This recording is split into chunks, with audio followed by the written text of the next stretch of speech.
बिछଣା स्नानर किछि गुरुत्वपूर्ण कथा बा बेड बाथ इम्पोर्टाट पॉइंट।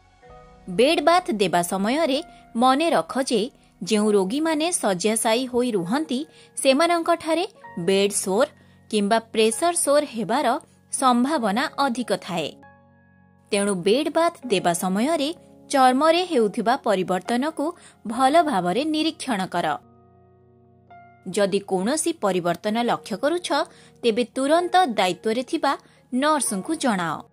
निश्चित कर जे बिछणा रे कोनोसी भांग किंबा ओदा नथिबा आवश्यक। दिन को अति कम रे 2 थर बिछणा को सठिक भावरे सजाओ। जो रोगी माने सेमानंकर मळ किंबा परिस्रा बा मलमूत्र नियंत्रण करि पारंती नाही सेमानंक पेरिनियम अंचल एवं नितंब प्रति विशेष जत्न निय।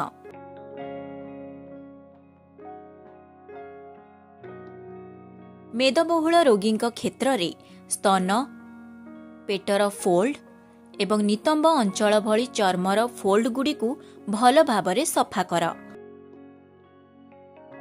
रोगींक चर्म अत्यधिक शुष्क थिले साबुन व्यवहार कर नाही।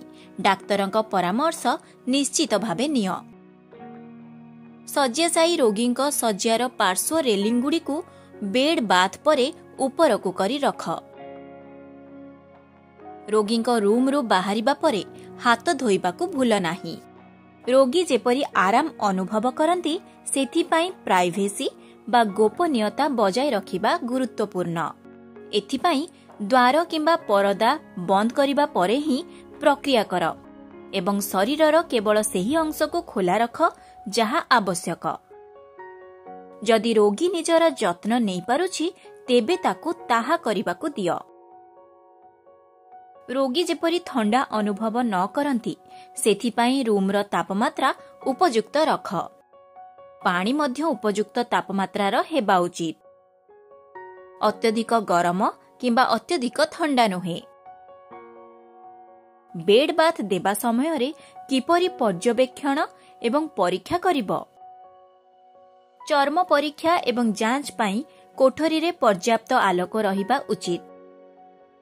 जदि चर्म रे कोनोसी अस्वाभाविकता देखा जाए तेबे अवस्था वर्णना कर। केउ स्थान एहार रंग कण एहार आकृति कण रोगी सेही स्थान रे जंत्रणा किंबा कुंडाइबा अनुभव करुछंती कि नाही ताहा लेखि रख।